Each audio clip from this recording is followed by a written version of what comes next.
Hello everyone, कैसे हैं आप लोग। होप करता हूँ बहुत ही अच्छे होंगे। तो आज मैं एक नई वीडियो लेकर आया हूँ। इस वीडियो में हम लोग डिस्कस करेंगे एक कन्फ्यूज़न है जो फैसिलिटी मैनेजमेंट में लोगों को हो जा रही है आजकल। अभी बहुत सारे लोग इंटरव्यू में जाते हैं और उनको कन्फ्यूज़न होता है कि वो जिस पोजीशन के लिए आ रहे हैं वो उसके लिए सूटेबल है या नहीं। तो मैं इसी टॉपिक पर बात करूँगा और आज और सारे कन्फ्यूज़न को दूर करूँगा कि आखिर ये कन्फ्यूज़न हो क्यों जा रही है और इस कन्फ्यूज़न को दूर कैसे करें। तो देर ना करते हुए मैं आपको उस टॉपिक पर लेकर आऊँगा, उसके बारे में थोड़ा बताऊँगा कि आखिर हम लोग बात क्या करने जा रहे हैं। तो अब बहुत सारे लोग जो फैसिलिटी मैनेजमेंट में काम करते हैं ना, उनको जब इंटरव्यू के लिए वैकेंसी आती है, कहीं पर लिखा होता है टेक्नीशियन, कहीं पर लिखा होता है हेल्पर, कहीं पर लिखा होता है असिस्टेंट टेक्नीशियन, कहीं पर मल्टी टेक्नीशियन, कहीं पर मल्टी टेक्नीशियन सिविल होता है, कहीं पर मल्टी टेक्नीशियन एमईपी होता है, कहीं पर ओनली प्लम्बर लिखा होता है, कहीं पर एसी टेक्नीशियन। जो भी ट्रेड है उस हिसाब से आता है। तो अभी बहुत सारे लोग जिनका ट्रेड फिक्स है, जैसे जो प्लम्बर है, जो एसी टेक्नीशियन है, जो इलेक्ट्रीशियन है, तो उनको उनका पता है कि हाँ भाई, वो इनका प्लम्बर काम है, प्लम्बर लिखा हुआ है, तो they can go for that interview. तो अभी बात आती है क्या कि जिस लोगों को, जैसे अभी कोई स्टार्ट किए हैं और बहुत सारे लोग जो अभी स्टार्ट किए हैं काम करना, और बहुत सारे लोग हैं जो 5-5 साल 10-10 साल से काम कर रहे हैं। तो अभी क्या है, एक आदमी अगर प्लम्बर पे ही काम कर रहा है कंटिन्यू, तो जब वो फील्ड में रहता है तो उसको बहुत सारी ऐसी चीज़ें होती है जो एक्स्ट्रा नॉलेज हो जाती है। जैसे पहले हम मल्टी टेक्नीशियन पे बात करेंगे। पहला ट्रेड मल्टी टेक्नीशियन एमईपी।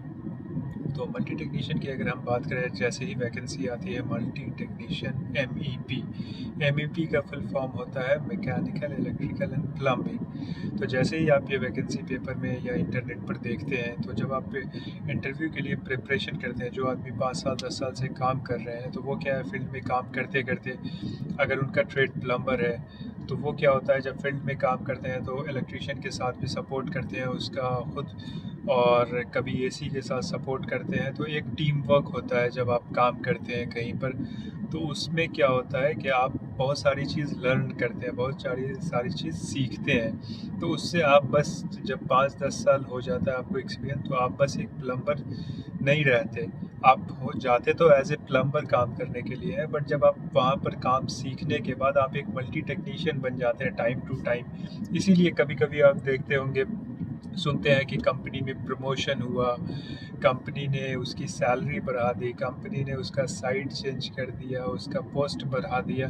तो ये सब यही रीज़न है कि जब कोई एक आदमी अच्छा काम करता है, बहुत सारी चीज़ लर्न करता है, और जब वो वहाँ पर कंपनी को दिखाता है, क्लाइंट को दिखाता है कि हाँ भाई, मैं ये कर सकता हूँ, ये कर सकता हूँ, तो उसमें बहुत सारे गुण आ जाते हैं ना। अभी वो एक प्लम्बर एज ए ज्वाइन किया है एज ए प्लम्बर, बट जब वो अंदर गया तो बहुत सारी चीज़ें सीखा, जैसे एसी और इलेक्ट्रिकल। तो अभी वो एक मल्टी टेक्नीशियन हो गया। इसी को हम एमईपी बोलते हैं, एमईपी मल्टी टेक्नीशियन। तो एमईपी मल्टी टेक्नीशियन का मतलब हो गया जिसको एसी का भी काम आए, प्लम्बर का भी काम आए और इलेक्ट्रिकल का भी काम आए। अब यहाँ पर 3 जो काम हो गया, तो कोई भी बोलेगा यार 3 काम कैसे एक आदमी एक्सपर्ट हो सकता है। तो सबसे पहली बात तो कि कोई भी चीज़ इम्पॉसिबल होता नहीं है। और दूसरी बात ये रह गई कि जब आप एक मल्टी टेक्नीशियन बोला जाता है, जैसे एमईपी मल्टी टेक्नीशियन बोल रहे हैं, तो इसका ये मतलब नहीं कि आप तीनों में ही एक्सपर्ट हो। आपको एक ट्रेड में एक्सपर्ट होना है और 2 की नॉलेज चाहिए, आपको 2 की एक्स्ट्रा नॉलेज होनी चाहिए। कि फॉर एन एग्जांपल, अगर कोई साइट है जहाँ पर कम आदमी का रिक्वायरमेंट है, कोई साइट है जहाँ पर कम आदमी ही हैंडल करता है, तो वहाँ पर क्या करता है क्लाइंट, जैसे फॉर एग्जांपल एक बिल्डिंग है, उसमें ओनली 3-4 टेक्नीशियन है। तो 3-4 टेक्नीशियन है तो लाजिम उसको एक मल्टी टेक्नीशियन रखना पड़ेगा, एक प्लम्बर, एक एसी, एक इलेक्ट्रिकल, ऐसे रखना पड़ेगा।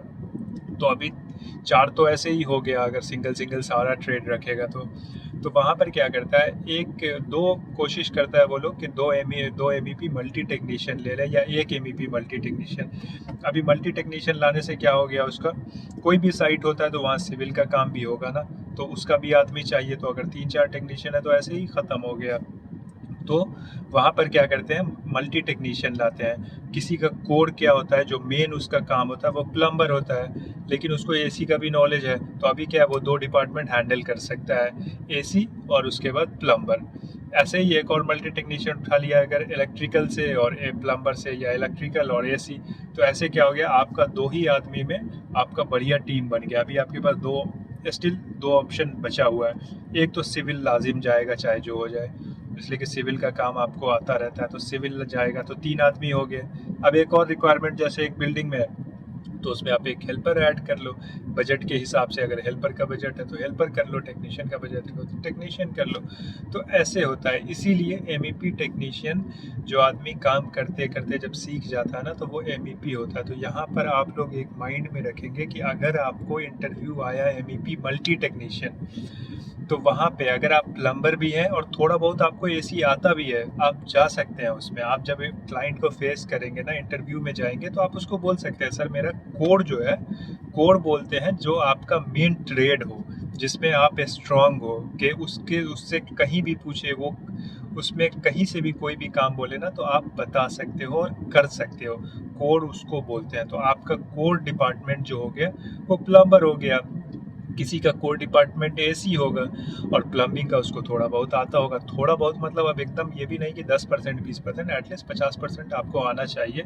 लाइक अगर जैसे आप एक एग्जांपल, आप एक प्लम्बर हो, आपका कोर ब्रांच प्लम्बर हो गया, और आपको प्लम्बर का तो 100% काम आना चाहिए, उसमें कोई कंप्रोमाइज़ नहीं होगा। बाकी आपको एसी का थोड़ा बहुत नॉलेज, तो थोड़ा बहुत नॉलेज मतलब क्या, एक एफसीयू आपको दे देगा, बोलेगा कि भाई सर्विसिंग करना है, पीपीएम करना है, तो उतना करने आना चाहिए कि हाँ भाई फिल्टर निकालना है, चेकलिस्ट क्या क्या फिल करना है, चेकलिस्ट में क्या क्या भरना है, तो ये सब आना चाहिए। अब एकदम में से जो आप सोचिएगा कि अरे यार पे एसी का थोड़े से एकदम थोड़ा भी नहीं आए, जैसे फिल्टर के कहीं कहीं एफसीयू में क्या होता है, फिल्टर के कहीं कहीं पे डायरेक्ट डालने का पीछे होता है, पता होना चाहिए कि एटलीस्ट फिल्टर किधर होता है। आप एकदम में ज़ीरो रहिएगा तो वो तो पता नहीं चलेगा।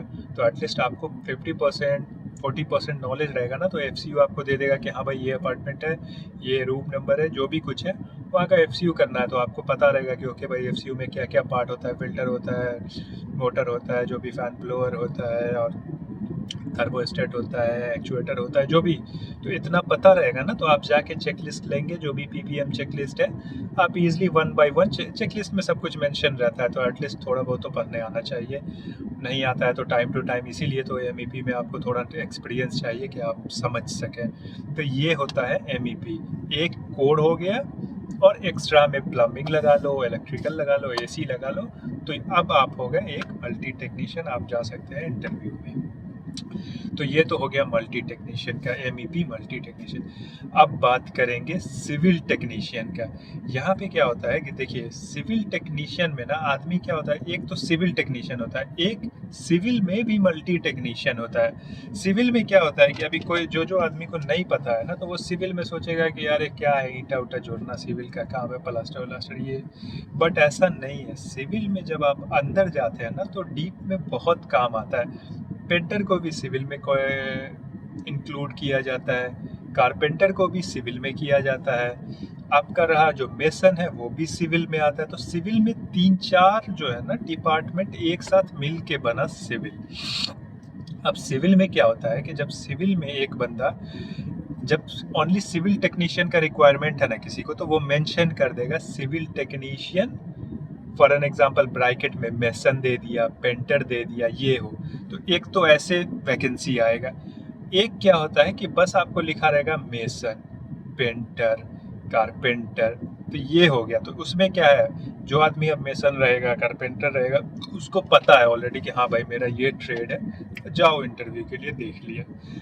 यहाँ पर एक बात क्या आ जाती है कि सिविल मल्टी टेक्नीशियन, तो कभी कभी क्या होता है, सिविल मल्टी टेक्नीशियन का बहुत सारी वैकेंसी आती है, और मोस्टली अब क्या करती है कंपनी, ऐसे ही हायर करती है, जिसको थोड़ा बहुत ज्वाइनरी वर्क भी बोला जाता है। ज्वाइनरी में ये कारपेंटर और ये सब आ गया थोड़ा बहुत। तो उसमें क्या होता है, ज़्यादातर कंपनी ये प्रेफर करती है, मतलब इसको चाहती है कि सिविल मल्टी अगर आ जाए तो इजी रहता है उनके लिए। तो अब सिविल मल्टी में क्या होता है, जैसे एमईपी मल्टी में 3-4 मिलके एक बनाना, वैसे ही सिविल मल्टी में क्या होता है कि अभी कोई एक कारपेंटर है, उसको वो कारपेंटर है, काम करते करते वो मेसर का भी थोड़ा सीख लिया, पेंटिंग का भी थोड़ा सीख लिया। तो ऐसे ही क्या हो गया, तो वो उसका कोर जो हो गया ना ब्रांच, वो कारपेंटर हो गया। और थोड़ा बहुत जब जो ये सब आ गया ना, तो जब भी सिविल मल्टी टेक्नीशियन का इंटरव्यू आए ना, तो उसमें आप जाइए और जब क्लाइंट को फेस कर रहे हैं, आंसर कर रहे हैं, तो आप उसको बताइए कि भाई हमारा कोर ब्रांच जो है ये लाजिम बताया कीजिए। नहीं तो क्या होता है कि डिपेंड ऑन द साइट, कभी कभी साइट का रिक्वायरमेंट होता है कि हमारा जो सिविल मल्टी है ना, उसका मेन कोर होना चाहिए पेंटर। इसलिए कि भाई कोई भी काम ना छोटा नहीं होता है। ये जो आदमी जैसे सोच लेगा ना, अरे यार पेंटर क्या है, वो तो ब्रश मारेगा, पेंटर नहीं भाई, 1000 टाइप का पेंट आता है, मिक्सिंग प्रोसेस होता है, कलर कोड होता है, पेंटिंग में जो भी मटेरियल्स आते हैं ना, ब्रश ये वो, ऑयल पेंट होता है, वाटर पेंट होता है, ऑयल पेंट का ब्रश अलग आता है, साइज होता है 4 इंच 2 इंच 8 इंच जो भी है। फिर उसके बाद रोलर आता है, रोलर का साइज होता है, रोलर में मतलब बहुत डिफरेंट है ये सब। अंदर जब आदमी किसी चीज़ के घुसता है ना, फिर उसको नॉलेज होता है। तो ये आसानी में हल्के में नहीं लेना चाहिए। तो कभी भी जब इंटरव्यू में जा रहे हैं ना सिविल मल्टी में, तो लाजिम उसको बताइए कि भाई हमारा कोर कारपेंटर है और हम पेंटिंग का भी और मेसन का भी काम थोड़ा बहुत जान लेते हैं। जिसका मेसन है कोर, वो बोले कि भाई मैं मेसन हूँ, मेरा कोर ब्रांच मेसन है और मैं थोड़ा बहुत कारपेंट्री और पेंटिंग भी कर लेता हूँ। तो ऐसे आपको इंटरव्यू में पहले ही इसको बता देना। नहीं तो होगा कि बताए हैं नहीं आप, इंटरव्यू वाला जो आपका कोर ब्रांच है उससे नहीं पूछेगा, दूसरे से क्वेश्चन पूछे पहले ही जाइए भाई, तो फिर ये उल्टा हो जाएगा। तो इसलिए ये बात ध्यान रखिएगा। Civil MEP, civil multi, interview में जा रहे हैं, hello sir how are you, अपना इंट्रोडक्शन देके, आई एम जो भी नाम है आपका, और आई एम फ्रॉम जो लोकेशन से हैं आप, I have been working in this field, जो भी अगर इंग्लिश में बोल रहे हैं तो इंग्लिश में, हिंदी में बोल रहे हैं तो मैं इस MEP फील्ड में 10 साल से काम कर रहा हूँ, 5 साल से काम कर रहा हूँ। मैंने दुबई में इतने साल काम किया है, कतर में इतने साल किया, 5 साल मैं मेरा कोर ब्रांच जो है वो AC है, मैं AC का पूरा काम जानता हूँ, बट मुझे थोड़ा बहुत इलेक्ट्रिकल भी आता है और MEP भी आता है। तो ये क्लियर कर देना जो भी इंटरव्यू में जा रहे हैं। तो ये सिविल मल्टी और सिविल MEP में आपको क्लियर हो गया होगा। इनकेस अगर कोई डाउट है तो प्लीज़ शेयर कर दीजिएगा। हम सिंगल जल्दी बात कर लेंगे जो सिंगल ट्रेड होता है। सिंगल ट्रेड में क्या होता है, फैसिलिटी मैनेजमेंट है मोस्टली, मैं अंदर नहीं जाऊंगा, मोस्टली बताऊंगा क्या क्या होता है, जो कि सबको पता होगा। जो इस फील्ड का नहीं पता है तो आपको थोड़ा बहुत इन्फॉर्मेशन हो जाएगा कि आपको आइडिया हो जाएगा। इलेक्ट्रीशियन होता है जो इलेक्ट्रिकल का काम देखता है, प्लम्बर होता है जो कि पूरा प्लम्बिंग का काम देखता है यहाँ पे, और AC टेक्नीशियन जो होता है ना उसमें 2 होता है, ये लाजिम थोड़ा ध्यान रखिएगा। AC टेक्नीशियन होता है और HVAC टेक्नीशियन होता है, HVAC टेक्नीशियन होता है। तो AC और HVAC में बहुत फ़र्क है। AC बस एक AC सिस्टम है, एयर कंडीशन, और HVAC में जो होता है ना, हीटिंग भी आता है, H for heating, V for ventilation, जो भी एग्जॉस्ट ये वो सब होता है वेंटिलेशन, और A for AC for air condition. तो AC और HVAC बहुत डिफरेंस है। तो कहीं पर अगर AC लिखा रहे ना, तो समझ लीजिए कि वो छोटा मोटा AC system, like for example split हो गया, पैकेज हो गया, ये सब के लिए बुला रहा है, जो भी कुछ है, विंडो ये जो भी है। और जब बट ये नहीं है कि मतलब वो जो आदमी AC करता है वो HVAC नहीं कर सकता। ऑलमोस्ट जो प्रिंसिपल होता है ना, सिद्धांत जो होता है ना, वो ऑलमोस्ट सेम होता है। थोड़ा बहुत ऊपर नीचे मोटर होगा तो मोटर AC में भी वही मोटर होगा, इधर भी ब्लोअर, उधर वही जो होगा वही इधर, तो वो सब में डिफरेंस नहीं होता है। थोड़ा बहुत जो है ना आपका सिस्टम इधर उधर हो जाता है, बाकी सब प्रिंसिपल सब सेम ही है। थोड़ा एक हीटिंग कर रहा है, एक कूलिंग कर रहा है। अब क्या है भाई, कूलिंग कर रहा है तो उसको अगर अपोजिट कर देगा तो हीटिंग होगा ना, सिंपल। जब इसके लिए नेक्स्ट वीडियो में कुछ ऐसा रहेगा ना तो मैं बनाऊंगा, तो आप लोगों को वो पूरा डिटेल मिलेगा। तो AC और HVAC में क्या होता है, पूरा हीटिंग सिस्टम होता है। जो कोल्ड रीजन है ना वहाँ पे हीटिंग भी यूज़ होता है, तो हीटिंग होता है। वेंटिलेशन में जो भी एग्जॉस्ट हो गया, फ्रेश एयर का ये सब हो गया, वो सब वेंटिलेशन में जाता है। फिर उसके बाद एयर कंडीशन में AC आता है। तो एक ये हो गया। सिविल में जो सिंगल ट्रेड है, पेंटर है, कारपेंटर है, मेसनरी है, जॉइनरी वर्क के लिए है, ये सब। तो ये सब सिविल का हो गया। तो ये सब में अगर आपको इंटरव्यू आएगा तो आपको क्लियर है, आपको ज़्यादा दिमाग नहीं लगाना है, जाइए और इंटरव्यू दीजिए। अब एक बात आती है टीम लीडर। तो भाई टीम लीडर, ये एफएम में टीम लीडर क्या चीज़ होता है? तो देखिए, सबसे पहले जो होता है ना, सबसे बिलो से, नीचे से हम लोग स्टार्ट करते हैं। हेल्पर, फिर हेल्पर से असिस्टेंट टेक्नीशियन होता है। सबसे पहला हेल्पर होता है, फिर असिस्टेंट टेक्नीशियन होता है, फिर टेक्नीशियन होता है, फिर मल्टी टेक्नीशियन होता है, फिर मल्टी टेक्नीशियन के ऊपर टीम लीडर होता है। ये पोजीशन जो मिलती है ना आपको, वो मल्टी टेक्नीशियन के बाद आती है। मल्टी टेक्नीशियन के बाद फिर सुपरवाइज़र हो गया, फिर सीनियर सुपरवाइज़र हो गया, इंजीनियर हो गया, फिर सीनियर इंजीनियर हो गया, फिर एफएम मैनेजर हो गया, मैनेजर हो गया। तो ऐसे ही ये जाता रहता है, चलता रहता है ये चीज़।